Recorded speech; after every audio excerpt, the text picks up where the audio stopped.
Assalamualaikum warahmatullahi wabarakatuh. Anak-anak soleh dan solehah, bertemu lagi dengan Ibu di pembelajaran IPS.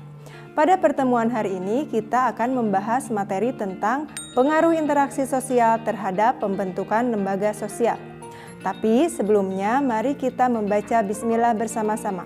Bismillahirrahmanirrahim. Interaksi sosial adalah kunci dari semua kehidupan sosial. Karena tanpa interaksi sosial tidak mungkin ada kehidupan bersama. Bertemunya orang perorangan atau kelompok dalam pergaulan hidup akan menghasilkan suatu kelompok sosial yang hidup bersama yang membutuhkan suatu aturan, sehingga melahirkan lembaga untuk memenuhi berbagai kebutuhan hidup manusia. Suatu lembaga terbentuk akibat dari berbagai aktivitas manusia dalam memenuhi kebutuhan melalui interaksi sosial. Peristiwa aktivitas manusia yang selalu diulang-ulang dalam rangka pemenuhan kebutuhan itu akhirnya melembaga dan melekat pada masing-masing individu. Semua kebutuhan manusia didapat dengan melakukan interaksi dengan manusia lainnya, di mana mereka berinteraksi dalam rangka untuk memenuhi kebutuhan hidupnya. Maka dalam masyarakat terbentuklah berbagai lembaga sosial. Adanya lembaga sosial dimaksudkan untuk memenuhi berbagai keperluan pokok dari kehidupan manusia.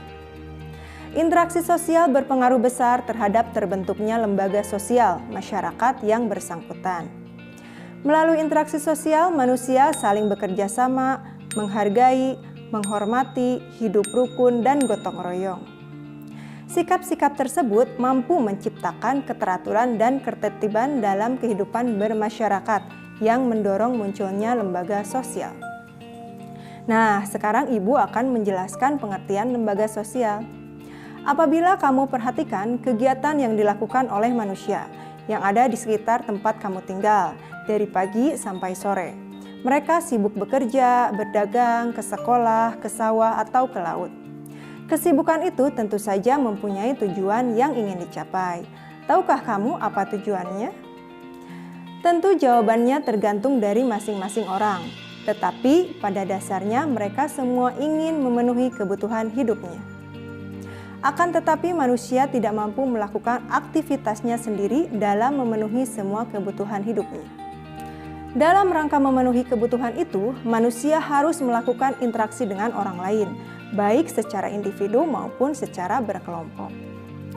Setiap masyarakat mempunyai kebutuhan yang apabila dikelompokkan terhimpun menjadi lembaga-lembaga sosial. Perilaku masyarakat tersebut dapat dilihat dalam kelembagaan sosial. Selanjutnya, mari kita bahas mengenai lembaga sosial. Dalam pengertian sosiologis, lembaga dapat digambarkan sebagai suatu organ yang berfungsi dalam kehidupan masyarakat. Lembaga sosial adalah keseluruhan dari sistem norma yang terbentuk berdasarkan tujuan dan fungsi tertentu dalam masyarakat.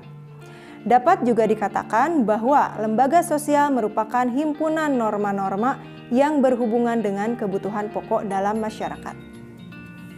Dengan demikian, manusia sebagai makhluk sosial adalah individu yang saling berinteraksi untuk memenuhi kebutuhan hidupnya.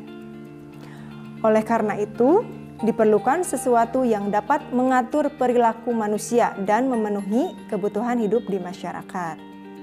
Sesuatu yang dapat mengatur perilaku tersebut ialah lembaga sosial. Lembaga sosial yang ada di masyarakat bentuknya bermacam-macam, seperti lembaga keluarga, lembaga agama, lembaga ekonomi, lembaga pendidikan, dan lembaga politik. Perhatikan bagian berikut ini. Penjelasan dari bagian tersebut insya Allah akan Ibu jelaskan di pekan berikutnya. Pada hakikatnya, tidak ada manusia yang dapat hidup sendiri tanpa berhubungan dengan orang lain. Manusia memiliki naluri untuk hidup berkelompok dan berinteraksi dengan orang lain. Karena pada dasarnya, setiap manusia memiliki kemampuan dasar yang berbeda-beda dan memiliki ciri khas tersendiri yang dapat dijadikan sebagai alat tukar-menukar pemenuhan kebutuhan hidup. Selain saling mengenal, manusia juga sangat dianjurkan agar dapat menjalin hubungan yang baik antar sesamanya. Hal ini juga dijelaskan dalam Al-Quran, surat Al-Hujurat ayat 10, yang artinya, orang-orang beriman itu sesungguhnya bersaudara. Sebab itu, damaikanlah atau perbaikilah hubungan antara kedua saudaramu itu, dan takutlah terhadap Allah, supaya kamu mendapat rahmat. Nah, kesimpulan yang dapat kita ambil dari pertemuan hari ini yaitu fungsi peran lembaga sosial di masyarakat adalah untuk mengatur masyarakat dalam rangka mencukupi kebutuhan pokok masyarakatnya. Dalam pemenuhan kebutuhan manusia diperlukan suatu lembaga yang mengatur pemenuhan berbagai jenis kebutuhan manusia. Jika tidak, maka kehidupan masyarakat akan sulit terkendali dan timbul kekacauan, ketidakmerataan, dan lain-lain. Nah, sekian materi hari ini ya. Kita bertemu di pekan selanjutnya. Wassalamualaikum warahmatullahi wabarakatuh.